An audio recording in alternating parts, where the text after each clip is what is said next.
এক উঁচু পাহাড়ের চূড়ায় দাঁড়িয়েছিল এক মহিলা করে সে তার হাতে থাকা একটি ডিম পাহাড়ের নিচে ছুঁড়ে ফেলে দিল। ডিমটি ঢাল বেয়ে গড়াতে লাগলো, গড়াতে গড়াতে একসময় এসে পড়ল এক ভয়ঙ্কর বাবর শেরের গুহার সামনে। বাবর শের গর্জন করতে করতে বেরিয়ে এলো। ঠিক যখন সে ডিমটি খেতে যাবে তখনই আকাশ থেকে এক চিল ঝাঁপিয়ে এসে ডিমটি ছিনিয়ে নিয়ে উড়ে গেল।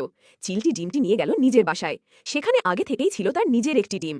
মায়ার টানে দয়ার বশে চিলটি দুটি ডিমকেই সমান যত্নে আগলে রাখল। দিন যায় রাত যায়, সময় বয়ে চলে। একদিন চিলের নিজের ডিমটি ফুটে বেরিয়ে এলো একটি ছোট্ট চিলছানা। কিন্তু দ্বিতীয় ডিমটি নীরব নিশ্চল আগের মতোই পড়ে রইল।